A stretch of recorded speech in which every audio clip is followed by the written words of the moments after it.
வணக்கம் நண்பர்களே. ஜோதிட ரீதியாக இந்த வருடத்தில் மேஜரான கிரகங்களுடைய பயிற்சிகள் என்பது இருக்குது. அதுலேயும் குறிப்பாக வருட கிரகங்கள் என்று சொல்லக்கூடிய குரு, சனி மற்றும் ராகு கேதுக்களுடைய பயிற்சிகள் வரிசையாக இருக்குது. ஏற்கனவே இந்த கிரகங்களுடைய பயிற்சிகள் ஒவ்வொரு ராசிகளுக்கும் என்ன மாதிரியான பலன்களை கொடுக்கும் அப்படின்னு தனித்தனியாக வீடியோஸ் போட்டிருக்கும். பார்க்காதவங்க மறக்காமல் செக் பண்ணி பாருங்கள். இந்த பதிவில் பார்த்திங்கன்னா இந்த 3 கிரகங்களுடைய காம்பினேஷன் லக்ன ரீதியாக இது என்ன மாதிரியான பலன்களை கொடுக்குது அப்படிங்கிறத பற்றி நான் பார்க்க போகிறோம். நீங்கள் சொல்லக்கூடிய பலன்கள் பார்த்திங்கன்னா தோராயமாக ஒரு 2 வருட காலங்கள் அப்படிங்கிறது இருக்கும். காரணம் ஜோதிட ரீதியாக குரு ஒரு வருட காலம் ஒரு ராசியில் சஞ்சாரம் செய்யும். ராகு கேதுக்கள் 1.5 வருட காலங்கள் சஞ்சாரம் செய்யும். சனி 2.5 வருட காலங்கள் சஞ்சாரம் செய்யும். அது தவிர இந்த காலகட்டங்களில் இடைப்பட்ட காலகட்டங்களில் ஒரு 5 மாத காலகட்டங்களுக்கு வக்ரம், அதிசாரம், அஸ்தங்கம் போன்ற நிலைகளும் இந்த கிரகங்கள் மாறுபட்டு சஞ்சாரம் செய்துட்டு வரும். ஸோ இதெல்லாம் தோராயமாக ஒரு கணக்கு எடுக்கும்போது அப்ராக்சிமேட்டாக பார்த்திங்கன்னா ஒரு 2 வருட காலங்களுக்கு இந்த கிரகங்களுடைய நிலைகள் அப்படிங்கிறது இப்படி தான் செயல்பட்டுட்டு இருக்கும். மேற்கொண்டு பதிவுகளை பார்க்கறதுக்கு முன்னாடி ஒரு சில விஷயங்கள் எப்போவுமே லக்ன ரீதியான பதிவுகள் போடும்போது ஒரு கமெண்ட் ரெகுலராக வந்துடும், சார் இது ராசிக்கும் பொருந்துமா அப்படின்னு. அதை பற்றி ஏற்கனவே நிறைய விளக்கங்கள் சொல்லியிருக்கோம். பட் இருந்தாலுமே அந்த கேள்விங்கிறது வந்துக்கிட்டே தான் இருக்கும். ஸோ இங்கே சொல்லக்கூடிய லக்ன பலன்கள் அப்படிங்கிறது ராசிகளுக்கும் பொருந்தும். பட் ஒரு 50% பொருந்தும், முழுக்க பொருந்தாது. ஒரு 50% அந்தந்த ராசிகளுக்கும் அதனுடைய பாதிப்புகள் அப்படிங்கிறது இருந்துக்கிட்டு இருக்கும். இன்னொரு விஷயம் பார்த்திங்கன்னா லக்ன பலன்கள் அப்படிங்கும்பொழுது அங்கே எப்போவுமே பாசிட்டிவ் நெகட்டிவ் கலந்து தான் இருக்கும். இந்த ராசி பலன்களை சொல்கிற மாதிரி ஒரே மாதிரியான பாசிட்டிவான விஷயங்களோ அல்லது ஒரே மாதிரியான நெகட்டிவான விஷயங்களோ இங்கே இருக்காது. கண்டிப்பாக ஒரு சைடில் பாசிட்டிவ் இருந்ததுன்னா இன்னொரு சைடில் அது நெகட்டிவாக இருக்கும். அதுதான் ஒரு கதவு அடைத்தால் மறு கதவு திறக்கும் அப்படின்னு சொல்லுவாங்க. அது ஜோதிடத்தில் இந்த விஷயங்களுக்கும் பொருந்தும். மெயினாக இந்த லக்ன பலன்களே இதை பற்றி தெரிஞ்சுக்கிறதுக்கு தான். அதாவது எதெல்லாம் நம்ம லக்ன ரீதியாக ஃபேவராக இருக்குது, அன்ஃபேவராக இருக்குது அப்படின்னு புரிஞ்சுக்கிட்டோம்னாலே அது சார்ந்த விஷயங்களை மட்டும் கொஞ்சம் கேர்ஃபுல்லாக இருந்துட்டால் போதும். மற்ற விஷயங்களை பற்றி நம்ம கவலைப்பட வேண்டியது இருக்காது. அது எப்படி இருந்தாலும் சரி கடை தெரிந்துடும். பிரச்சனை இருக்கக்கூடிய விஷயங்களை எது என்னன்னு பார்த்து தெரிஞ்சுட்டு அதில் மட்டும் கவனமாக இருந்துட்டால் போதும். நல்லது நடக்கக்கூடிய விஷயங்களை பற்றி கூட பெருசாக கவலைப்படும். ஏன்னா எப்படி இருந்தாலும் நல்லது தான் நடக்க போகுது. எதுவுமே தொடர்பில்லாத விஷயங்களை பற்றும் பெருசாக கவலைப்பட வேண்டிய, ஏன்னா அது எதுவுமே ஆக போகிறது கிடையாது. ஸோ எது பாசிட்டிவாக இருக்குது எது நெகட்டிவாக இருக்குதுன்னு பாயிண்ட் பண்ணக்கூடிய விஷயங்களை தான் இந்த லக்ன பலன்கள் அப்படிங்கிறது சொல்லும். ஸோ இனி லக்ன ரீதியாக இந்த குரு, சனி மற்றும் ராகு கேதுக்களுடைய பயிற்சிகள் எப்படி இருக்கும் அப்படிங்கிறத பார்க்கலாம். இந்த வருடம் பார்த்திங்கன்னா முதல்ல சனி பயிற்சி என்பது இருக்குது. அதாவது திருக்கணிதப்படி சனி பயிற்சி இருக்குது. அதுக்கப்புறமா ராகு கேது பயிற்சி வரும். அதுக்கப்புறமா குரு பயிற்சி வரும். ஸோ பலன்களும் பார்த்திங்கன்னா இந்த ஆர்டரில் தான் இருக்கும். தவிர இந்த பதிவு பார்த்திங்கன்னா கொஞ்சம் லென்த்தியாகவும் அதே போல் கொஞ்சம் கன்ஃபியூஷனாகவும் இருக்கும்.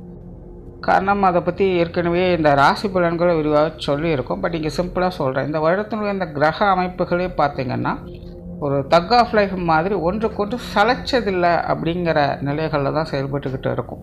ஆக ஒரு சைடில் ஒரு பாசிட்டிவான விஷயங்கள் வேலை செய்யுது அப்படிங்கும்பொழுது இன்னொரு பக்கம் நெகட்டிவான விஷயங்கள் அதே வீரியத்தோடு அங்கே வேலை செஞ்சுக்கிட்டு தான் இருக்கும். அப்போது ஒரு சைடில் நமக்கு சரின்னு தெரியிற விஷயம் இன்னொரு சைடில் போய் பார்க்கும்போது தவறாகத்தான் இருக்கும். அதனால் பலன்கள் கொஞ்சம் கன்ஃபியூஷன் ஆகிற மாதிரி தான் இருக்கும். முடிஞ்ச அளவுக்கு கொஞ்சம் ஸ்கிப் பண்ணாமல் பாருங்கள். நீ மேற்கொண்டு உங்கள் லக்ன ரீதியாக இனி எப்படி இருக்கும் அப்படிங்கிறத பார்க்கலாம். மிதுன லக்னம். பொதுவாக மிதுன லக்னக்காரங்களுடைய வாழ்க்கை நிலை என்பது தற்போதைய நிலையில் புயலுக்கு பின் ஒரு அமைதி அப்படிங்கிற ஒரு சூழ்நிலை நோக்கி போய்கிட்டு இருக்காங்க. வாழ்க்கை நிலைகளில் ஒரு 5-6 வருடங்களுக்கு முன்னாடி பலவித கஷ்ட நஷ்டங்களையும் தொடர்ந்து பார்த்தாச்சு. வாழ்க்கையில் எப்படியெல்லாம் இருக்கணுமோன்னு பலவித கனவுகள் கண்டு கொண்டிருந்த நேரங்களில் அதெல்லாம் வாழ்க்கை கிடையாது, உண்மையான வாழ்க்கை இதுதான் அப்படின்னு தலையில் நல்லா கொட்டி உரைச்ச மாதிரி சில சம்பவங்களை வாழ்க்கையில் ஏற்படுத்தி பலவிதமான கஷ்ட நஷ்டங்களை தொடர்ந்து அனுபவங்களாக பெற்று வந்த சூழ்நிலை தான் காலமானது கொடுத்துட்டு வந்தது.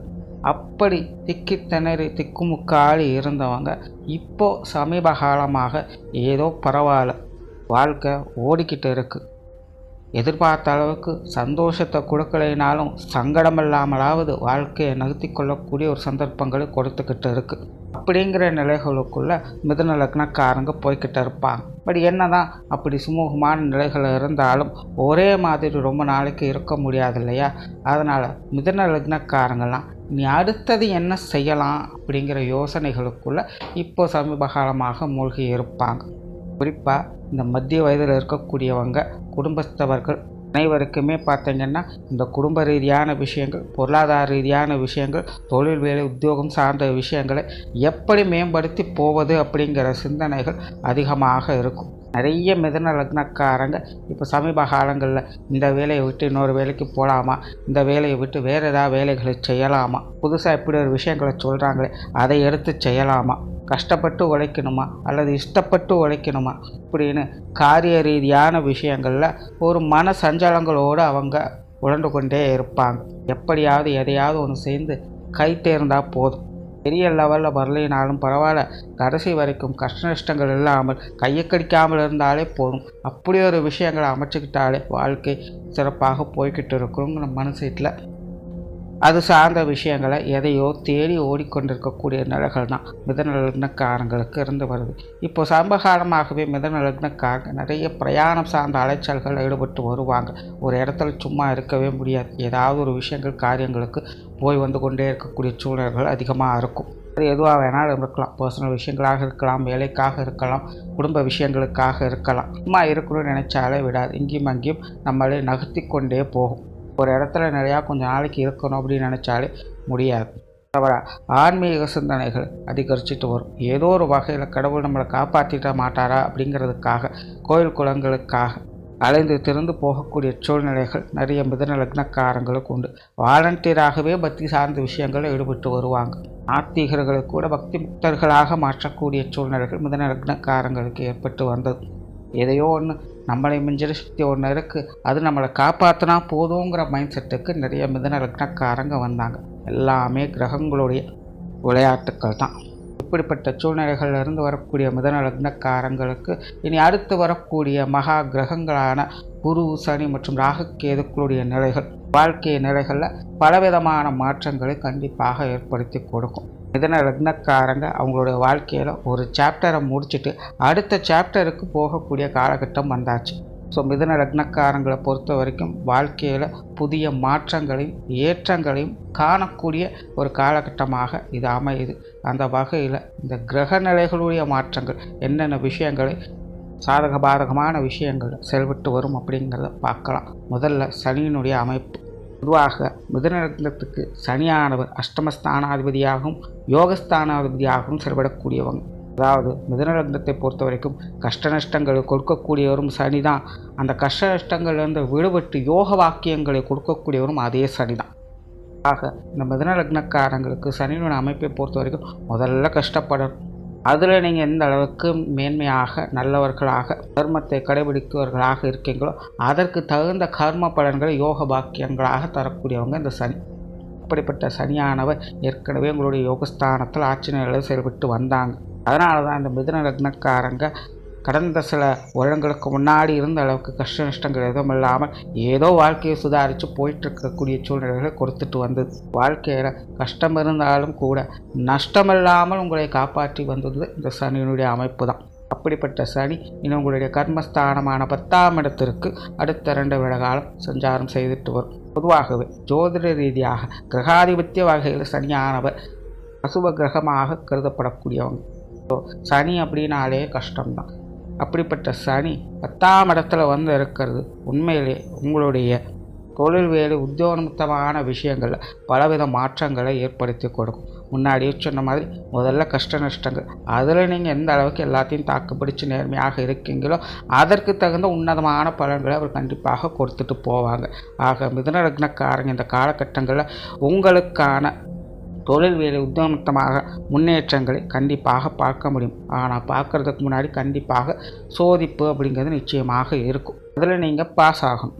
ஆக எக்காரணத்தை கொண்டும் மிதுன லக்னக்காரங்க நீ வரக்கூடிய காலங்களில் சலித்து கொண்டோ வெறுத்து கொண்டோ எதையும் ஒதுக்கி வச்சிடாதீங்க. உங்களுடைய முழு முயற்சியையும் திறமையும் முழுமையாக வெளிக்காட்டக்கூடிய ஒரு காலகட்டமாக இது இருக்கும். இப்போ கஷ்டமாக இருக்குது அப்படின்னு ஒதுங்கி போயிட்டீங்கன்னா திரும்ப இந்த இடத்த பிடிக்க முடியாது. வாழ்க்கையில் வாய்ப்புகள் அப்படிங்கிறது சில காலங்களுக்கு மட்டும்தான் கிடைக்கும். அப்படி கண்டிப்பாக உங்களுக்கான வாய்ப்புகளை இந்த காலகட்டங்களில் ஏற்படுத்தி கொடுக்கும். ஏன்னா சனியானவர் அஷ்டமாதிபதியாக மட்டுமல்லாமல் யோகஸ்தானாதிபதியாகவும் அவர் செயல்படுறார். அதுக்குண்டான யோகங்களையும் கண்டிப்பாக ஒரு கொடுத்துட்டு தான் போகணும். நான் என்ன பண்ணுறது, மிதுன லக்னத்தை பொறுத்த வரைக்கும் கஷ்ட நஷ்டங்களை கொடுத்த பிறகுதான் லாபத்தை கொடுக்கும். அப்படி தான் சனியினுடைய நிலை செயல்படுது. ஆக ஆரம்பத்தில் கஷ்டமாக இருக்குது அப்படின்னு நினச்சி நீங்கள் எல்லாத்தையும் விட்டு ஒதுங்கி போயிட்டீங்க அப்படின்னா உங்களுக்கு பின்னாடி வரக்கூடிய ஆதாயங்களையும் பார்க்க முடியாத சூழ்நிலைகளை ஏற்படுத்தி போயிடும். ஆகையினால் மிதுன லக்னக்காரங்க இந்த விஷயங்கள் கொஞ்சம் சுதாரித்து செயல்படும். எல்லாத்துலேயுமே பொறுமை நிதானம் என்பது அதிகமாக தேவைப்படும். பொறுத்தார் பூமி ஆழ்வார் அப்படிங்கிறத நீ வரக்கூடிய காலகட்டங்களில் மிதுன லக்னக்காரங்க கண்கூடாக பார்ப்பாங்க. உண்மையிலே உங்களுக்கு அதற்குண்டான பொறுமையும் உத்வேகத்தையும் கொடுக்கக்கூடிய வகையில் மற்ற கிரகங்களுடைய பங்களிப்பும் இருக்குது. அதை பின்னாடி பார்ப்போம். இப்போதைக்கு சனியனுடைய நிலையை பொறுத்த வரைக்கும் காரியஸ்தானத்திலிருந்து பலவித கஷ்ட நஷ்டங்கள் கண்டிப்பாக அது கொடுத்துட்டு தான் இருக்கும். ஆனால் நாரதர் கழகம் நன்மையில் முடியுங்கிற மாதிரி கஷ்ட நஷ்டங்கள் ஒரு பக்கம் இருந்தால் முடிவில் உங்களுக்கான வெற்றிகள் தானாகவே தேடி வரும். அதற்குண்டான முயற்சியும் திறமையும் நீங்கள் தான் வெளிப்படுத்தணும். எதற்கும் சோர்ந்து போகாதீங்க. மன தைரியத்தோடு செயல்படுங்க. தொழில் வேலை உத்தமமாக பலவித மாற்றங்கள் கண்டிப்பாக இந்த காலகட்டங்கள் உண்டு. வேலை மாற்றங்கள், தொழில் மாற்றங்கள், பதிவு உயர்வுகள், சம்பள உயர்வுகள், இடமாற்றங்கள் போன்ற விஷயங்கள் எல்லாமே இந்த காலகட்டங்களில் உங்களுக்கு தானாகவே வந்தாமையும். பிடிக்குதோ பிடிக்கலையோ உங்களுடைய ஜீவன அமைப்புகளில் இந்த காலகட்டங்கள் மாற்றங்கள் தவிர்க்க முடியாததாகவே இருக்கும். ஆக வரக்கூடிய விஷயங்களை சூழ்நிலை சந்தர்ப்பங்களை நன்கு உணர்ந்து அதற்கு தகுந்த மாதிரி செயல்படுங்க. வெளியூர் மற்றும் வெளிநாடு சமாச்சாரங்கள் சாதகமாக இருக்கும். நிறைய பேருக்கு வெளிநாடுகளில் போய் வேலை செய்யணும் அப்படிங்கிற ஆசைகள் அதிகரிக்கும். அது சார்ந்த முயற்சிகளில் ஈடுபட்டு வரும் செய்வீங்க. ஒரே இடத்துலேருந்து செயல்பட்டது போதும் வேறு இடங்களுக்கு போய் செயல்படணுங்கிற ஆசைகள் முயற்சிகள் அதிகமாக தென்படக்கூடிய ஒரு காலகட்டம் தான். அது சார்ந்த விஷயங்கள்லாம் ஆரம்பத்தில் சின்ன சின்ன சங்கடங்கள் இருந்தாலும் உங்களுக்கு சாதகமாகவே முடிந்து வரும். அதே போல் தொழில் நிமித்தமாக பிரயாணங்கள் அதிகமாக இருக்கும். ஏற்கனவே மிதுன லக்னக்காரங்க ஆற்றுல ஒரு கால் சேத்துல ஒரு காலுங்கிற மாதிரி இங்கேயும் அங்கேயும் மாற்றி மாற்றி சுற்றிக்கிட்டு தான் இருக்காங்க. இனி வரக்கூடிய காலகட்டங்களில் அது கொஞ்சம் அதிகமாகவே செய்யும். ஆக பிரயாண அலைச்சல்கள் அப்படிங்கிறதும் ஒரு பக்கம் இருந்துக்கிட்டு தான் இருக்கும். ஆனால் பிரயாணம் சார்ந்த விஷயங்களால் வாழ்க்கையில் முன்னேற்றங்களும் ஆதாயங்களும் கிடைக்கப்பெற்று வருவீங்க. அதே போல் 10ஆம் இடத்துல சனி இருக்கிறதுனால வாழ்க்கையில் எதை செஞ்சாலும் நேர்மையாக இருக்க முயற்சி பண்ணுங்கள். குறுக்கு வழிகள் ஒத்துக்காது. அப்படி ஏதாவது குறுக்கு வழிகளில் போய் செய்கிற மாதிரி இருந்தால் ஆரம்பம் நல்லா இருக்குது, ஆனால் ஃபினிஷிங்ஸ் எல்லாம் மாதிரி விஷயங்களை போய் மாட்டி விட்டுடும். ஆனால் காலமோ கலிகாலம். நம்ம நல்லா இருக்கணும்னு நினச்சா கூட, நம்ம நேர்மையாக இருக்கணும்னு நினச்சா கூட சூழ்நிலை சந்தர்ப்பங்கள் நம்மளை இருக்க விடாது. ஆகையினால் முடிஞ்ச அளவுக்கு கொஞ்சம் செல்ஃபிஷாக யோசிக்காமல் நேர்மையாக இருக்க முயற்சியாவது பண்ணுங்கள். அதுவே இப்போதைக்கு போதுமானது. அதே போல் இந்த காலகட்டங்களில் நிறைய தர்ம காரியங்கள், புண்ணிய காரியங்களில் ஈடுபட வைக்கும். இயலாதவர்களுக்கு நிறைய உதவிகளை செய்து வருவீங்க. உங்களால் முடிந்த நன்மைகளையும் உதவிகளையும் தானாக முன்வந்து மற்றவங்களுக்காக செய்து கொடுத்து வருவீங்க. ஆன்மீக விஷயங்களில் ஈடுபாடுகள், யோக சாதன அமைப்புகளில் ஈடுபாடுகள் போன்ற விஷயங்கள்லாம் இந்த காலகட்டங்களில் நல்ல முறையில் கைகூடி வரும். ஆக இந்த சனியினுடைய அமைப்பு மிதுன லக்னத்தை பொறுத்த வரைக்கும் உங்களுடைய காரிய ரீதியான விஷயங்களில் சின்ன சின்ன சங்கடங்களை ஏற்படுத்தி முடிவுகளில் சந்தோஷத்தை கொடுத்து வரும். அடுத்ததாக ராகு கேதுவனுடைய நிலை. பொதுவாகவே ராகு கேதுவை பொறுத்த வரைக்கும் கிரகாதிபத்திய வகையில் அசுப கிரகங்கள் என்று சொல்லலாம். அதே போல் ராகு போல கொடுப்பாரும் இல்லை கெடுப்பாரும் இல்லைங்கிறது பழமொழி. அதாவது இந்த ஜோதிடத்திலேயே பார்த்தீங்கன்னா என்னதான் ராகு கேதுக்கள் அசுப கிரகங்கள்னு சொன்னாலும் இன்றைய காலகட்டங்களில் வாழ்க்கையில் ஒரு அபரிவிதமான முன்னேற்றங்களை பெறணும் அப்படின்னாலே அதற்கு பேருதவியாக இருக்கிறது இந்த ராகு கேதுக்கள் தான். அவங்க உதவி இல்லாமல் வாழ்க்கையில் அசுர வளர்ச்சி அப்படிங்கிறதே கிடையாது. அப்படிப்பட்ட ராகு கேதுக்கள் இதுவரைக்கும் உங்களுடைய காரியஸ்தானத்தில் ராகுவும் சுகஸ்தானத்தில் கேதுவும் இருந்து கொடுக்கவும் தடுக்கவுமாக வேலை செஞ்சுட்டு வந்தாங்க. இப்போது சமீப காலங்களில் இந்த மிதுன லக்னக்காரங்க எதையோ தேடி அதிகமாக ஓடிக்கொண்டு இருப்பாங்க. ஆனால் பக்கத்தில் போக போக தான் அது ஒன்றுமே இல்லை அப்படிங்கிறது தெரிஞ்சிருக்கும். ஆசை காட்டி மோசம் செய்யக்கூடிய விஷயங்கள் வாழ்க்கையில் பார்த்து வந்திருப்பீங்க. அந்த விஷயங்கள் எல்லாமே மற்றவங்க மூலமாகவும் ஏற்பட்டிருக்கலாம், அல்லது தனக்குத்தானாகவே ஏற்படுத்தி கொள்ளவும் செய்திருக்கலாம். ஒன்று மற்றவங்களுடைய பேச்சை கேட்டு ஓடி போயிருப்பாங்க, ஓடி போய் பார்த்தா ஒன்றும் இருந்திருக்காது. இல்லைன்னா தம்மனதுமே தன்னை கெடுத்திருக்கும். மனமானது இதோ அதோன்னு ஏதேதோ ஆசைகளை காட்டி அங்கேயும் எங்கேயும் ஆக ஓட வச்சிருக்கும். கடைசியில் எல்லாம் செஞ்சு முடிச்சு பார்த்தா ஒன்றும் இருந்திருக்காது. மனமும் உடம்பும் சலிச்சு போனது தான் மிச்சங்கிற நிலைகளில் இந்த ராகு கேதுக்கள் மிதுன லக்னக்காரங்களுக்கு செயல்பட்டு வந்தது. ஆக புதுவிதமான காரியங்களில் ஈடுபட்டு அதன் மூலமாக அனுபவங்களை மட்டுமே மிச்சம் என்ற நிலைகளில் மிதுன லக்னக்காரங்க இருந்து வர்றாங்க. இனி உங்களுடைய அனுபவங்கள் தான் உங்களை கடை தேர வைக்கப் போகுது. இப்படிப்பட்ட சுதாரிப்புத்தன்மைகளை கொண்ட அனுபவங்களை பெற்ற நிலைகளில் இந்த ராகு கேதுக்கள் இனி அடுத்து உங்களுடைய யோகஸ்தானத்தில் ராகுவும் முயற்சி ஸ்தானத்தில் கேதுவும் அமரும். பொதுவாகவே 3ஆம் இடத்துல கேது மற்றும் 9ஆம் இடத்துல ராகு என்பது ஜோதிடத்தில் சுபஸ்தானங்களாகவே கருதப்படும். பலவித யோக பாக்கியங்களும் அதிர்ஷ்ட அமைப்புகளையும் பெறக்கூடிய நிலைகளில் இந்த ராகு கேதுக்களானது உங்களுக்கு செயல்பட்டு வரும். கண்டிப்பாக இனி வரக்கூடிய காலகட்டங்களில் நீங்கள் எதிர்பார்க்காத ஒரு விஷயங்கள் அல்லது நீங்கள் நீண்ட நாட்களாக எதிர்பார்த்து காத்து கொண்டிருக்கக்கூடிய விஷயங்கள், உங்களுடைய லட்சியம் சார்ந்த விஷயங்கள் ஏதோ ஒரு வகையில் கைகூடுவதை பார்க்கலாம். உங்களுடைய வாழ்க்கை நிலைகளுக்கு ஏற்ற மாதிரி ஏதோ ஒரு முடிக்க முடியாத கடினமான விஷயங்கள் அல்லது வாழ்க்கையில் இது இனிமேல் நடக்கவே நடக்காது அப்படின்னு நினைத்த விஷயங்கள் திடீர்னு மலைத்து போகிற மாதிரி, இது எப்படி நடந்ததுன்னே தெரியல புரியலங்கிற மாதிரி, என்னாச்சு ஏதாச்சும் ஒன்றும் புரிஞ்சுக்க முடியல, ஆனால் கைகூடி வந்துருச்சு, ஆனால் நடந்துருச்சு அப்படின்னு மனசுக்குள்ள சிரிக்கிறதா அழுகிறதானே புரியாத நிலைகளில் ஒருவித இனம் புரியாத நல்ல விஷயங்களையும் அதிர்ஷ்ட யோகா அமைப்புகளையும் உங்களுக்கு செயல்படுத்தி கொடுக்கும். உண்மையிலே இந்த ராகு கேதுக்களுடைய அமைப்பு மிதுன லக்னக்காரங்களுக்கு ரொம்பவுமே உணர்வுபூர்வமான விஷயங்களில் செயல்பட்டு வரும். சிரித்தாலும் அளவுக்கு அதிகமாக சிரிக்க போகிறீங்க, அழுதாலும் அளவுக்கு அதிகமாக அழப்போகிறீங்கிறத புரிஞ்சுக்கோங்க. ஆக மிதுன லக்னக்காரங்க உங்களுடைய உணர்வுகளை கொஞ்சம் கட்டுப்படுத்திக்கிறது நல்லது. அதே போல் அசாத்திய தைரியம், மன தைரியம், மனப்பக்குவம் இதர்களுக்கும் இந்த ராகு கேதுக்களானது கொஞ்சம் உறுதுணையாக இருந்துட்டு வரும். எதையும் செய்யலாம், எப்படியும் செய்யலாம் அப்படிங்கிற ஒரு குருட்டு நம்பிக்கையை ஏற்படுத்திடும். ஆனால் கொஞ்சம் கவனமாக இருக்க வேண்டியது. அப்பப்போ கொஞ்சம் முரட்டுத்தனமாக டென்ஷனாக வைக்கும். ஏன் எதுக்குன்னு காரணமே புரியாது. அதே போல் வேலைப்பாடுகளில் தேவையில்லாத குழப்பங்களை சங்கடங்களை ஏற்படுத்தும். சலிப்பு தட்ட வைக்கும். விரக்தி நிலைகளில் கொண்டு போய் தள்ளும். எப்பாடுபட்டாவது இந்த காரியங்களை முடித்து காட்டணுங்கிற உத்வேகத்தை கொடுத்ததும் இந்த ராகு கேதுக்கள் தான். ஆனால் வேலை செய்யவே வேலை முடிகிறதுக்குள்ளே சோர்ந்து போகக்கூடிய விஷயங்களும் சோம்பலையும் வெறுப்பையும் விரக்தியும் கொடுத்து ஓரங்கட்ட வைக்க போகிறதும் இந்த ராகு கேதுக்கள் தான். ஆக இவங்க விஷயங்களில் கொஞ்சம் கவனமாகத்தான் இருக்கணும். நல்லதை மட்டும் எடுத்துக்கணும், கெட்டதை ஒதுக்கணும். ஏன்னா மிதுன லக்னக்காரங்களுக்கு அபரிவிதமான அதிர்ஷ்டத்தையும் யோகத்தையும் கொடுக்க போகிறது இவங்க தான்.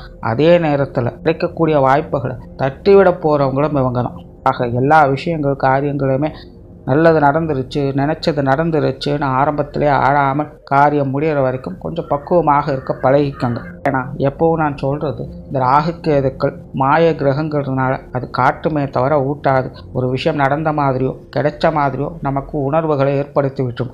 ஆனால் நிஜத்தில் அது நடக்கிறதுக்கு முன்னாடியே நம்ம விட்டு விலகி போகவும் செய்யும். ஆக ஒரு விஷயம் நடந்து முடிகிற வரைக்கும் முழுமையாக கன்ஃபார்ம் ஆகிற வரைக்கும் எல்லாத்துலையும் கொஞ்சம் பொறுமையாக இருங்க. அதன் பிறகு உங்களுடைய விஷயங்கள் எப்படி இருந்தாலும் இருக்கலாம். ஆக எந்த ஒரு விஷயங்கள் காரியங்களானாலும் ஆரம்பத்திலேயே ஆர்ப்பாட்டத்தை கொஞ்சம் தவிர்த்துக்குங்க. மற்றபடி இந்த ராகு கேதுக்களால் நிறைய எதிர்பார்க்காத யோகா அமைப்புகள் அதிர்ஷ்ட அமைப்புகள் என்பது கண்டிப்பாக வந்து சேரும். வர்றதை நல்லபடியாக பயன்படுத்திக்கங்க. அடுத்ததாக குருவனுடைய நிலை. பொதுவாகவே குருவை பொறுத்த வரைக்கும் கிரகாதிபத்திய நிலைகளில் முழு சுப கிரகமாக கருதப்படும். ஒரு மிதுன லக்னத்திற்கு 7ஆம் இடத்திற்கும் 10ஆம் இடத்திற்கும் அதிபதியாக வரக்கூடியவங்க. இதுவரைக்கும் 12ஆம் இடத்திலிருந்து சுப விரயங்களையும் குடும்பத்தில் சுப விசேஷங்களையும் ஏற்படுத்தி கொண்டு வந்த குரு இனி உங்களுடைய லக்ன பாவத்தில் அடுத்த ஒரு வருட காலம் சஞ்சாரம் செய்துட்டு வருவாங்க. ஆகவே குருவுடைய அமைப்பை பொறுத்த வரைக்கும் மிதுன லக்னக்காரங்களுக்கு சுப விஷயங்களை மட்டுமே ஏற்படுத்தி கொடுக்கும். ஒரு சமாதான பிரியராகவும் சாத்வீக அமைப்புகள் கொண்ட வாழ்க்கை நிலையை விட்டு கொடுத்து அனுசரித்து போகக்கூடிய குணத்தையும் ஏற்படுத்தி கொடுக்கும். பொதுவாகவே இந்த மிதுன லக்னக்காரங்க பேச்சாற்றல் மிகுந்தவங்க மட்டுமல்ல, சூழ்நிலைகளுக்கு தகுந்த மாதிரி மனிதர்கள் இடம்பொருளுக்கு தகுந்த மாதிரி எல்லாத்தையுமே அனுசரித்து போகக்கூடியவங்களும் கூட. அதற்கு முழு கர்த்தாவாக செயல்படக்கூடியவங்க இந்த குரு தான். அப்படிப்பட்ட குரு இனி உங்களுடைய லக்ன பாவத்திலே இருக்கிறதுனால பேர்பட்ட சூழ்நிலைகள் உங்களுடைய வாழ்க்கையில் இருந்தாலும் அதை எல்லாத்தையுமே ஏற்றுக்கொண்டு அனுசரித்து போகக்கூடிய மனப்பக்குவத்தை பெற்று வருவீங்க. எல்லாருக்குமே வாழ்க்கையில் ஒரு முன் உதாரணமாக இருக்கக்கூடிய நிலைகளில் இருந்து வருவீங்க.